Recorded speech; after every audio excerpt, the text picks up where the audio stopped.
Assalamualaikum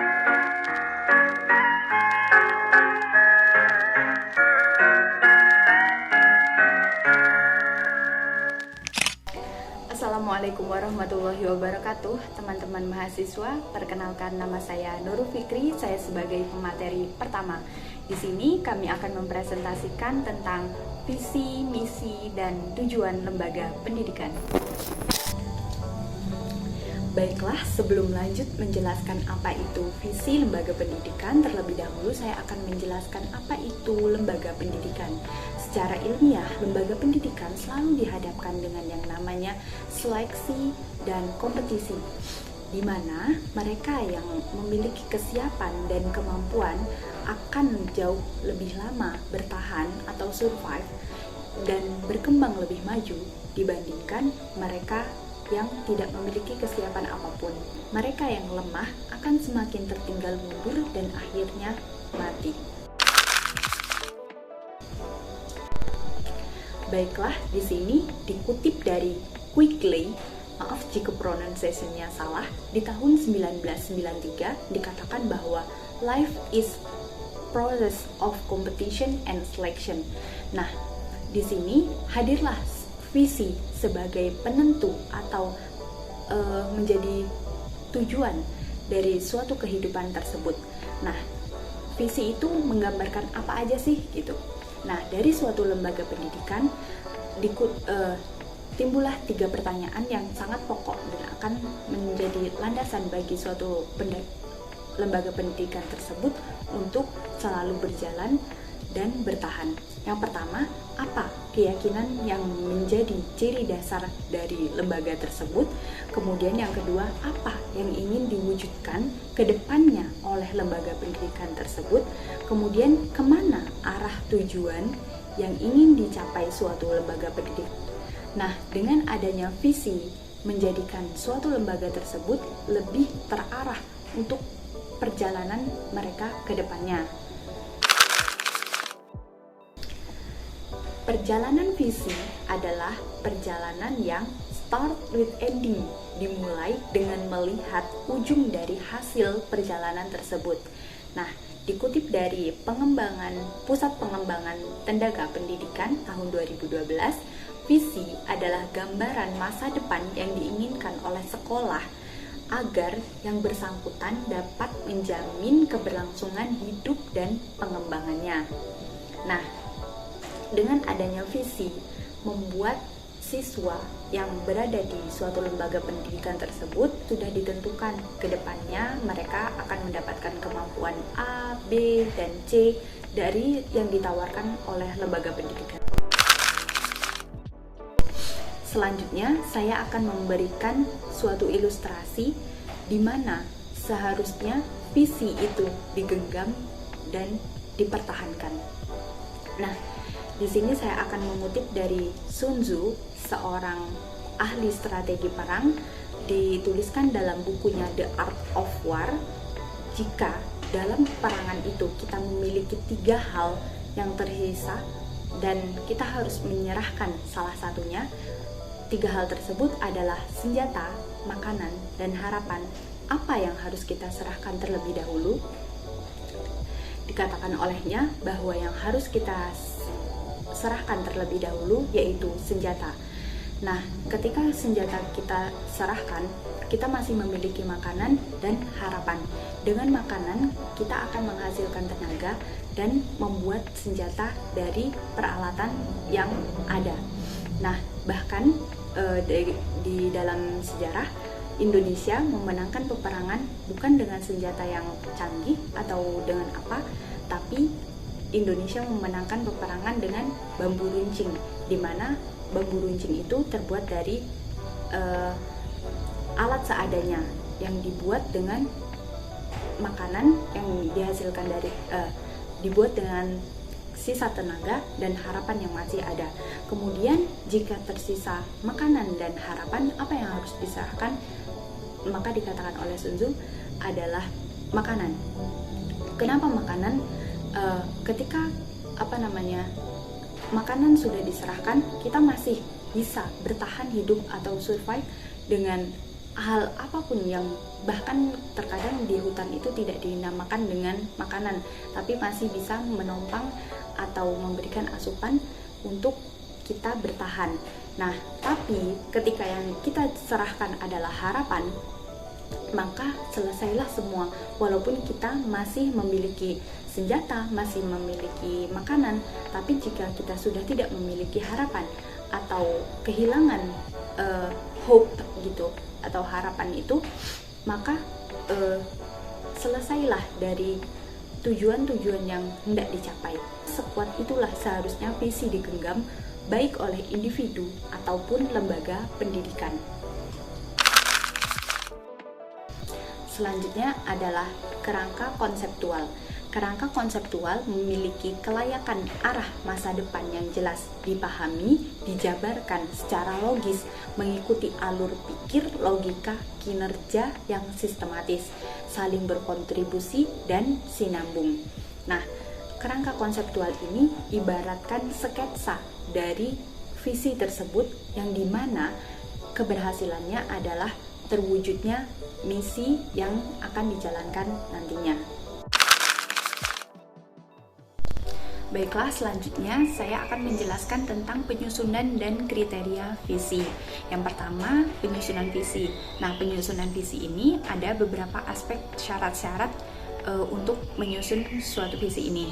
Yang pertama, visi bukanlah fakta, tetapi gambaran pandangan ideal masa depan. Nah, jadi tuh visi ini tuh bukan sesuatu yang sudah terjadi, melainkan gambaran apa sih yang bakalan terjadi di kehidupan lembaga pendidikan ini ke depannya. Yang kedua, visi dapat memberikan arahan dan dorongan kepada setiap anggota organisasi untuk menjalankan visi ini dengan menunjukkan kinerja yang baik.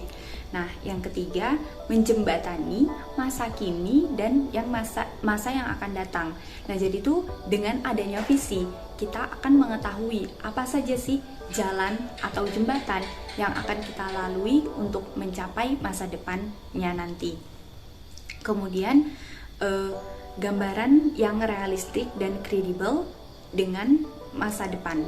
Nah, jadi itu si visi ini benar-benar akan menggambarkan secara detail tapi singkat, padat dan jelas apa aja sih yang bakalan kita dapat di masa depan nanti.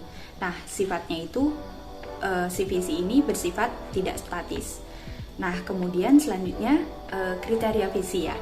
Selanjutnya kriteria visi itu dirumuskan secara singkat, padat dan mudah diingat. Nah, jadi itu dengan kata-kata yang singkat, padat, dan mudah diingat, tapi memberikan semangat kepada semua orang yang memegang teguh si visi ini. Kemudian selanjutnya bersifat inspiratif dan menantang, menarik bagi seluruh organisasi yang berada di pihak lembaga pendidikan.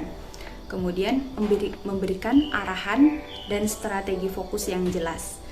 Selanjutnya adalah memiliki orientasi terhadap masa depan sehingga segenap jajaran organisasi ikut berperan dalam mencapainya.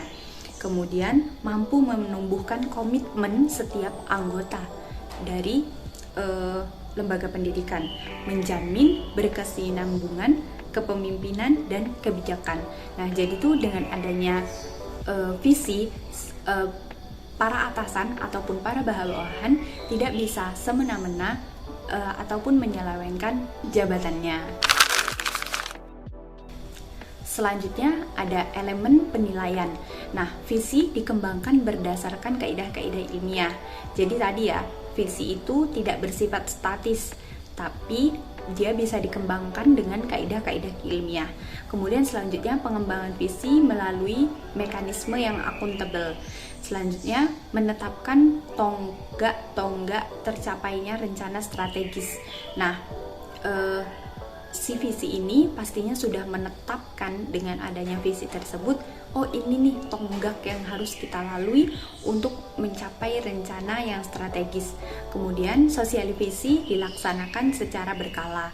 Jadi tuh visi ini tidak dapat disampaikan sekali atau hanya 2 kali, tetapi harus disampaikan kepada anggota lembaga pendidikan oleh seluruh kepengurusan.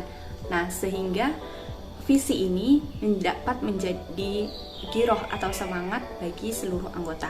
Kemudian yang terakhir, visi misi dijadikan rambu atau panduan. Demikian yang dapat saya sampaikan, selanjutnya akan disampaikan oleh pemateri selanjutnya.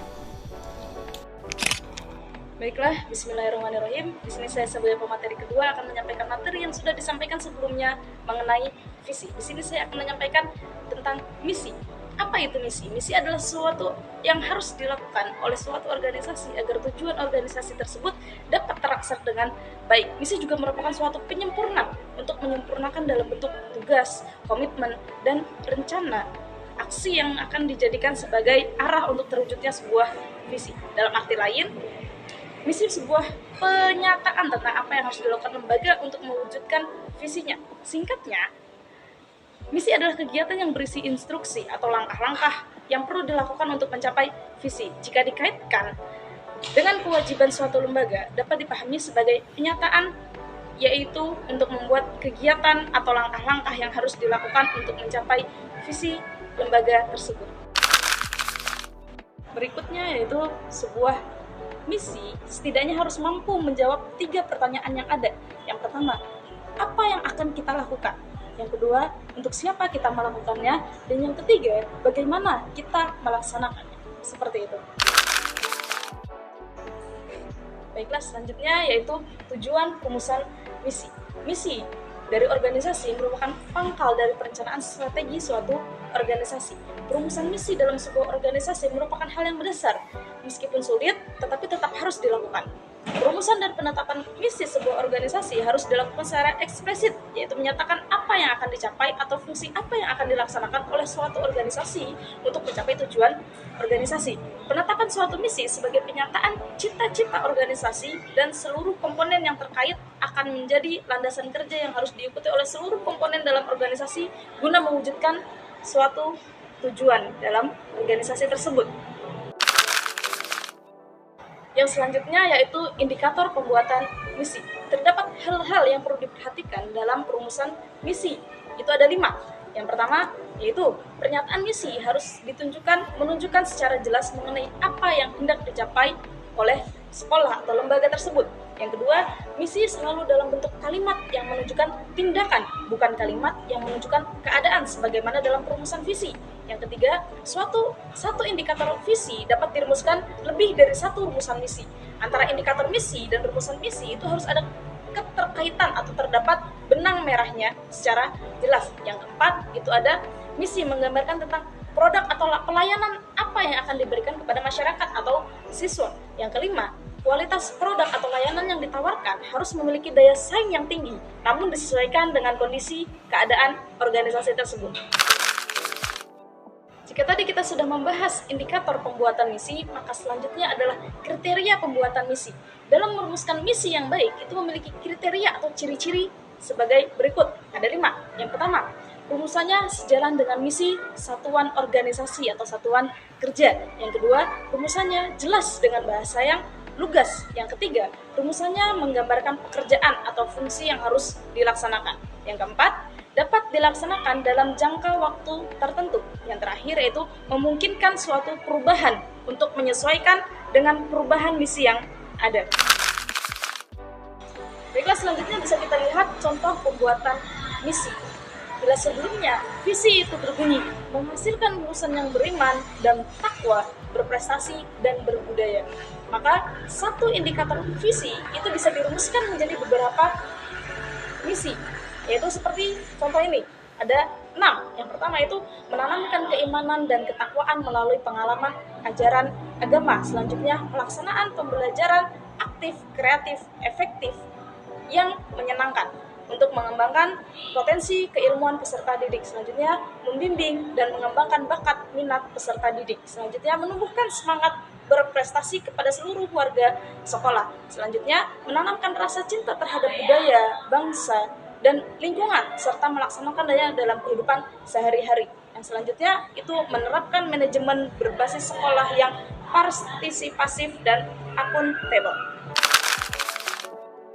Selanjutnya, urgensi misi. Pentingnya misi bagi sebuah lembaga pendidikan karena ia merupakan suatu komponen penunjang dalam mencapai visi sekolah.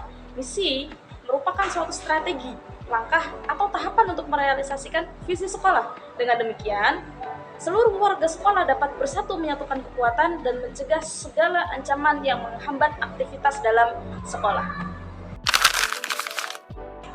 Akhir, pada dasarnya, misi hanyalah cara untuk menyampaikan tujuan akademik yang membantu masyarakat dan bangsa dalam kehidupan spiritual negara. Misi itu menggambarkan identitas organisasi, produk, pasar, dan metodologi tertentu atau teknologi penekanan.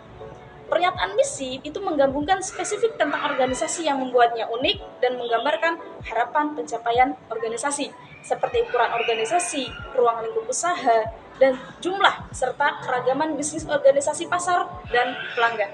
Mungkin sekian yang dapat saya sampaikan. Selanjutnya yaitu tujuan lembaga pendidikan akan dilanjutkan oleh Saudara Nasir. Terima kasih. Selanjutnya, tujuan lembaga pendidikan. Tujuan sendiri adalah hasil yang ingin dicapai sebuah organisasi atau lembaga dalam waktu yang telah ditetapkan. Tujuan juga merupakan penjabaran dari sebuah misi yang telah dirancang, dan sebuah organisasi atau lembaga harus memiliki tujuan yang jelas. Dengan memiliki tujuan yang jelas, sebuah lembaga dapat mengarahkan upayanya secara efektif untuk menuju pencapaian yang diinginkan. Selanjutnya itu ada kriteria tujuan. Ya, ada beberapa kriteria yang harus dipertimbangkan saat menyusun tujuan organisasi. Yang pertama itu tujuan harus sejalan dengan arah misi dan visi yang telah dirancang. Yang kedua, biasanya tujuan tersebut berjangka panjang untuk memberikan arah yang kuat bagi perjalanan organisasi. Yang ketiga, tujuan harus menggambarkan hasil yang nyata dari program-program yang akan dijalankan. Yang keempat, tujuan harus memberikan gambaran arah yang jelas bagi organisasi. Dan yang terakhir, tujuan harus menantang namun tetap realistis dan dapat dicapai oleh tim organisasi. Dengan memperhatikan kriteria-kriteria tadi, organisasi itu dapat memastikan bahwa tujuan yang akan ditetapkan memberikan arah yang kuat bagi kesuksesan organisasi tersebut. Untuk selanjutnya, fungsi tujuan. Tujuan memiliki beberapa fungsi yang sangat penting bagi sebuah organisasi. Pertama, tujuan berperan sebagai tahapan sekolah dalam mewujudkan visi yang telah dirancang. Yang kedua, tujuan digunakan untuk menjelaskan apa yang ingin dicapai dalam kurun waktu menengah. Dan ketiga, tujuan juga berfungsi sebagai acuan dalam menyusun sasaran yang lebih spesifik. Dengan demikian, tujuan tidak hanya memberikan arah, tetapi juga menjadi landasan bagi pencapaian visi dan sasaran organisasi secara efektif. Selanjutnya, cara merumuskan tujuan. Dalam merumuskan tujuan, ada beberapa hal yang perlu diperhatikan. Pertama itu, tujuan sekolah harus memberikan ukuran yang spesifik, sehingga kemajuan dan pencapaiannya dapat diukur dengan jelas. Kedua, tujuan sekolah harus selaras dengan visi misi, karena tujuan itu merupakan penjabaran yang konkret dari visi dan misi. Yang ketiga, tujuan sekolah harus menyatakan kegiatan khusus apa yang akan diselesaikan dan dalam jangka waktu yang ditetapkan, sehingga memberikan arah yang jelas bagi upaya pencapaian. Ada satu anakromi dalam bahasa Inggris yang menjadi acuan dalam perumusan tujuan, yang mana disingkat itu SMART. S yaitu spesifik, yaitu jelas, mengarah pada suatu hal yang hendak dicapai. M measurable, artinya dapat diukur. Tentukan apa ukuran yang akan digunakan untuk mengetahui keberhasilan dalam mencapai tujuan. A itu achievable, artinya itu dapat dicapai. Tujuan yang baik itu yang tidak terlalu mudah untuk diraih, namun juga tidak terlalu sulit atau bahkan tidak terjangkau. Kemudian R, relevan, maksudnya itu tujuan yang dirumuskan harus sesuai atau sejalan dengan tujuan lembaga secara umum. T-nya time bound, artinya memiliki batasan waktu. Jadi rumusan tujuan yang dibuat hendaknya memiliki batasan waktu kapan seharusnya dapat dicapai. Selanjutnya contoh rumusan tujuan berdasarkan visi misi di atas.